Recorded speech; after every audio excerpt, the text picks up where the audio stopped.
Hello friends, ഇത്രയും മഴയത്ത് ഞാനും അമ്മയും കൂടെ എങ്ങോട്ടാണ് പോകണമെന്ന് വെച്ചാൽ ഞാനും അമ്മയും ജെഫിൻ ചേച്ചിയും ഉണ്ട് കേട്ടോ. ജെഫിൻ ചേച്ചിയും കൂടെ കൂടിയിട്ടാണ് ഞങ്ങളിന്ന് ഷോപ്പിങ്ങിന് ഇറങ്ങുന്നത്. ഞങ്ങൾ വേറെ എങ്ങോട്ടുമില്ല, ജയലക്ഷ്മിയിലെ കാണാൻ പോകണം. ഞങ്ങൾ രണ്ടും കൂടെ വെയിറ്റിൽ വന്നിറങ്ങി ജെഫിൻ ചേച്ചിനെ വേണം വെയിറ്റ് ചെയ്യണേട്ടോ. അത് കഴിയുമ്പോൾ ജെഫിൻ ചേച്ചിയും കൂടെ വന്ന് ഞങ്ങൾ മൂന്നുപേരും കൂടെ നേരെ ജയലക്ഷ്മിയിലേക്ക് പോയിട്ടോ. വേറെ ഒന്നിനുള്ള ജയലക്ഷ്മിയിലേക്ക് വന്ന് എനിക്ക് വേണ്ടിയിട്ട് വെഡ്ഡിങ് സാരി എടുക്കാൻ വേണ്ടിയിട്ടാണ് കേട്ടോ. വെഡ്ഡിങ് സാരിക്ക് വേണ്ടിയിട്ട് ഞങ്ങൾ കഴിഞ്ഞ ദിവസം ജസ്റ്റ് വന്ന് നോക്കിയപ്പോഴത്തേക്ക് എനിക്ക് ഇവിടെ ഭയങ്കര ഇഷ്ടമുണ്ട്. അതുകൊണ്ടാണ് ഞാൻ ഇവിടെ നിന്ന് തന്നെ എടുക്കാൻ വിചാരിച്ചിട്ട്. അങ്ങനെ ഞങ്ങൾ ഇവിടെ വന്ന് നേരെ താഴത്ത് നിന്ന് മുകളിലേക്ക് കയറി പിന്നെ വെഡ്ഡിങ് സാരി നോക്കലായിരുന്നു കേട്ടോ. ഈ സാരി നോക്കൽ നല്ലൊരു പണിയാണ് കേട്ടോ. നല്ല പണി എന്ന് പറഞ്ഞാൽ നല്ല പണിയാണ് കേട്ടോ. ഒരു 10-20 സാരിയെങ്കിലും എടുത്തിട്ടുണ്ടാവും. അത് മാറി മാറി എടുത്ത് വരുമ്പോൾ വട്ട് പിടിക്കും കേട്ടോ. കുറേ സാരി എടുത്തിട്ട് ശേഷമാണ് ഞാനൊരു സാരി സെലക്ട് ചെയ്തിട്ടുണ്ടായിരുന്നത്. അങ്ങനെ ഞാനെടുത്തത് ഈ ലാസ്റ്റ് കാണിച്ച ഗ്രീൻ സാരിയാണ് കേട്ടോ. സാരിയൊക്കെ സെലക്ട് ചെയ്ത് പല്ല് വെട്ടാൻ പോയ സമയത്ത് ഞങ്ങൾക്ക് കോഫി കിട്ടി. അങ്ങനെ ഞങ്ങൾ ഒന്ന് രണ്ടൊക്കെ പറഞ്ഞത് കോഫിയൊക്കെ കുടിച്ചിരിക്കണേന്നിട്ട് പല്ല് വെട്ടാനായിട്ട് നല്ല ടൈം എടുക്കും കേട്ടോ. ആ സമയം കൊണ്ട് ഞങ്ങൾ അവിടെ ഇവിടെയൊക്കെ ചുറ്റിക്കറങ്ങി കിടക്കുന്നേന്നിട്ടോ. പിന്നെ അമ്മയ്ക്ക് സാരിക്ക് നോക്കാൻ പോയി.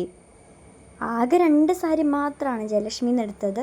അങ്ങനെ അമ്മയ്ക്കും സാരി നോക്കി. ആകെ 2 സാരി മാത്രം. ഞങ്ങളാണെങ്കിൽ രാവിലെ ഒരു 11 മണി വരെയൊക്കെ ആയപ്പോൾ ഞങ്ങൾ എത്തിയതായിരിക്കും കേട്ടോ. പക്ഷേ ഇറങ്ങണത് 3 മണി നേരത്താണ് കേട്ടോ. അങ്ങനെ ഷോപ്പിംഗ് ഒക്കെ കഴിഞ്ഞ് ഞങ്ങൾ നേരെ ഇറങ്ങിയപ്പോഴത്തേക്ക് ഞങ്ങൾക്ക് 3 പേർക്ക് നല്ല രീതിക്ക് വിശക്കുന്നുണ്ടായിരുന്നു.